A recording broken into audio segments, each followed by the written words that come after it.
करते हैं? किस एकता के बारे में बात कर रहे हैं और किसको एक करने की बात कर रहे हैं? अगर इस कटु सत्य को हम यहां बैठकर नहीं समझना चाहते तो हम या तो मासूम हैं या फिर बहुत चालाक या बहुत धूर्त। हकीकत क्या है? हकीकत यह है कि किससे एक होने की बात की जा रही है? शहजाद पूनावाला से एक होने की बात की जा रही है। एक डर दिखाया जा रहा है, खौफ दिखाया जा रहा है हमारे सामने। भाई साहब कुछ ज्यादा नहीं हो गया ये? मतलब कुछ भी। जब आप एक समुदाय विशेष को घुसपैठिया कहते हैं, जब पूरे चुनाव को आप कम्युनलाइज करने की कोशिश करते हैं, जब आप बांटने की कोशिश करते हैं, जब आप पोलराइजेशन की बात करते हो, फिर कहते हैं एक है तो सेफ है। बटेंगे तो कटेंगे नारा कहां से आता है? किसको बांटना है और कौन काट रहा है? लोग तेरे को बताते तेरी माँ की।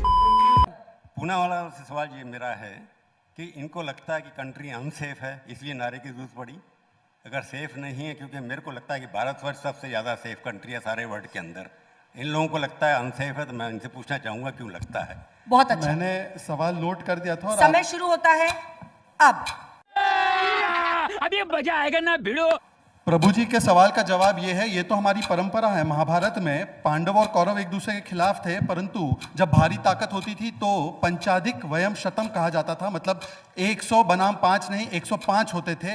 मुझे आप बता रहे हैं कि कंट्री अनसेफ है? नहीं साहब, जब बटे हुए थे तब 26/11, तब मुंबई में हमला, पुणे में हमला, हैदराबाद में हमला, बेंगलुरु में हमला, चेन्नई में आतंकी हमला, वाराणसी में हमला, दिल्ली में हमला, अहमदाबाद में हमला, और आज जब एक है तब ऐसे कोई भी आतंकी हमले नहीं हो रहे हैं। तो यही तो फायदा है एक रहने का। इसमें हिंदू मुसलमान कहां से आ गया? आशुतोष जी बोल रहे हैं मुझे एक से डर लगता है। अरे भाई, एक से डर क्यों लगता है? आतंकी के खिलाफ एक होना यह डराने का मामला है, भ्रष्टाचारियों के खिलाफ एक होना डराने का मामला है, तुष्टिकरण के खिलाफ एक होना डराने का मामला है, विभाजन की ताकतों के खिलाफ एक होना यह डराने का मामला है। क्या बात, ये बात है। और मुमताज जी कहती है मैं संविधान के साथ हूं। संविधान में एक चीज लिखी है, यूनिफॉर्म सिविल कोड, महिलाओं के अधिकारों के लिए सबसे बड़ी बात है वो। तो बताइए कि हिंदू मुस्लिम सब भाई भाई ना, इन्होंने तो कहा हम सभी लोग एक है, तो बताइए अनुराग जी कि यूसीसी के साथ है या खिलाफ है? एक है तो यूसीसी लाइए। ये हुई ना बात प्रभु, तो मुझे लगता है कि ये तो ज्यादा ही है। परंतु मैं पूछना चाहता हूं कि जब हम कहते हैं एक है तो सेफ है, ये इसका मतलब ये नहीं कि आज अनसेफ है।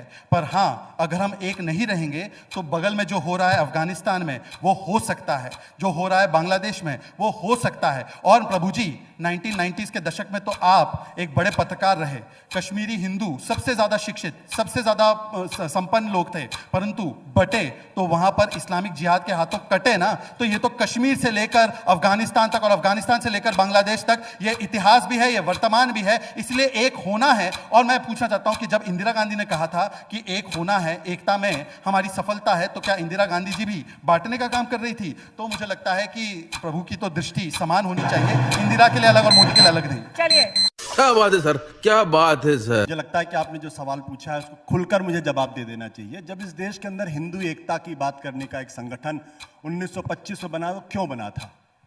गोलवलकर अपनी किताब में क्यों लिखते हैं कि भारत के 3 दुश्मन मुसलमान, क्रिश्चियंस और कम्युनिस्ट? इतने ही नहीं, वो कहते हैं संविधान लगने के बाद भी इस देश के अंदर मुसलमान नहीं रहेगा। हम किस मुगालते में हैं? मतलब कभी कभी मुझे हंसी आती है कि हम मुगालते में रहने की कोशिश करते हैं। और तो और किसको टर्माइट कहा जा रहा, किसको इंटरनल एनिमी कहा जा रहा?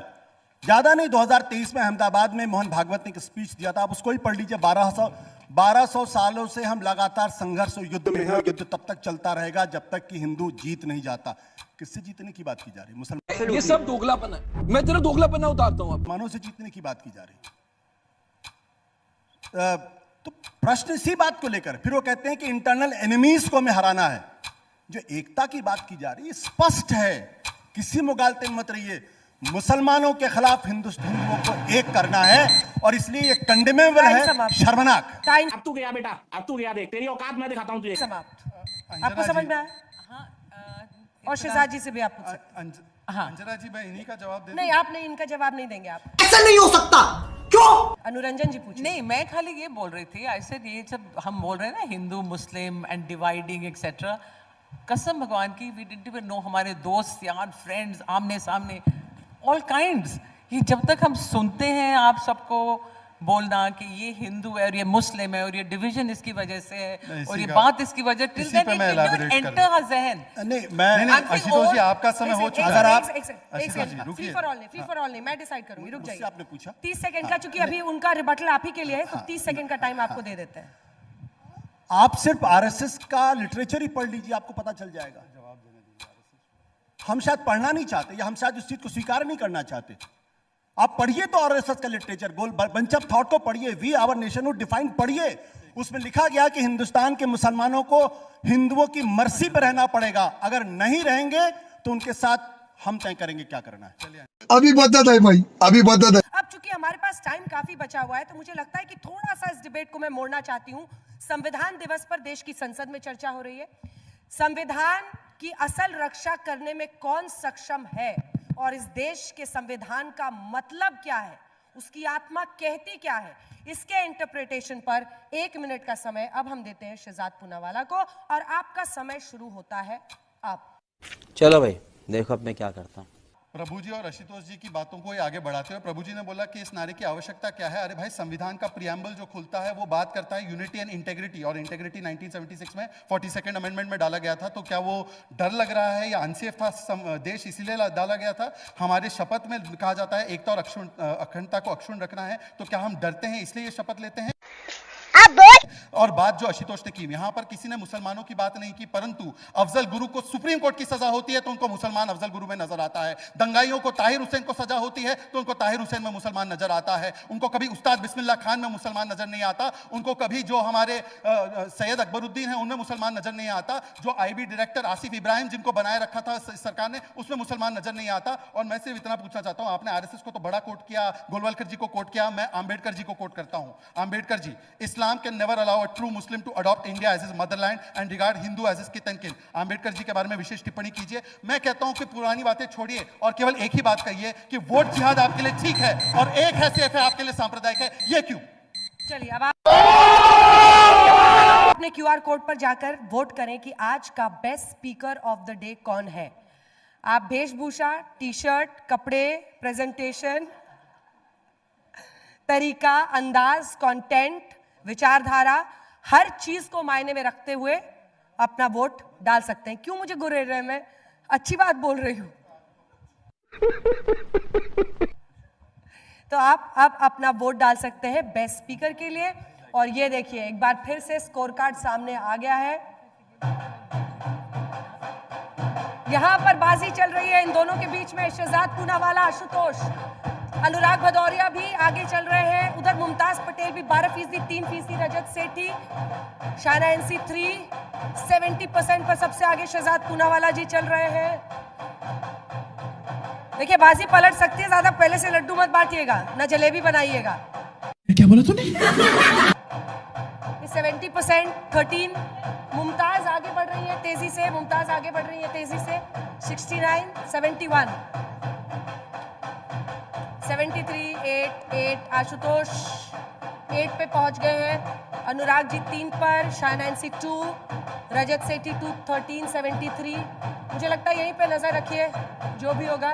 शहजाद पूनावाला जी की बचपन की कोई तस्वीर लगाई है वैसे। 72, 13, 73, 13। जल्दी से सारे लोग वोट कीजिए।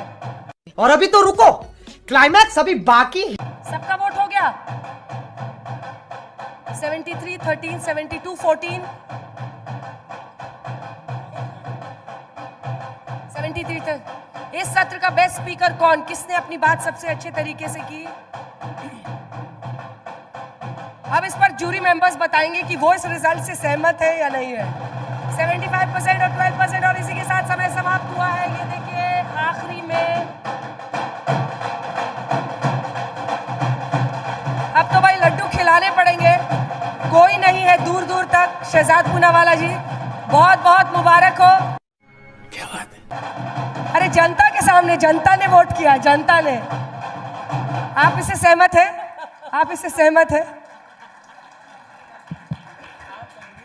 देखिए, मैंने सुना क्योंकि पुणे वाला ऑप्टिक्स में अच्छे हैं, डिलीवरी सिस्टम उनका अच्छा है, टीवी अच्छा जानते हैं, एक्सपीरियंस भी है। अब आए ना लाइन पे। और दोनों पार्टियों का एक्सपीरियंस है उनको, इसलिए वो तो अच्छा बोल पा रहे थे। कहते घर का भेदिया लंका डाहे। पर मेरे को लगा कि Mumtaz was little better because जिस तरह का एक्सपीरियंस है उनका, और जो कंटेंट उन्होंने रेस किया कंटेंट में थोड़ा बेटर थे, क्योंकि ऑप्टिक्स में पूनावाला बेटर थे। उनको बोलता है पॉलिटिकल भाषण टीवी के ऊपर क्या अच्छा लगता है, पर in terms of contents I thought Mumtaz little better, इसलिए नंबर 2 आई है। This is my feeling.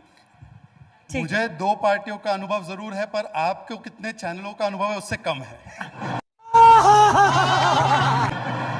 Vikram साहब, और पर एक वाक्य और, अंजना जी एक वाक्य और कह दूं, जस्ट वन। कोई रोक सकता है दुनिया में? बढ़ जाए। देखिए, मैं तो जलेबी बाद में ही खाऊंगा, अभी तो उन्होंने खाई नहीं है, पर यह दिखाता है कि भारत की ताकत नंबर 1 और नंबर 2 पे दोनों जगह मुसलमान है और हिंदू बाहुल ऑडियंस है। जो लोग इसको मुसलमान विरोधी कह रहे थे, उनको जवाब इसी मंच से मिला।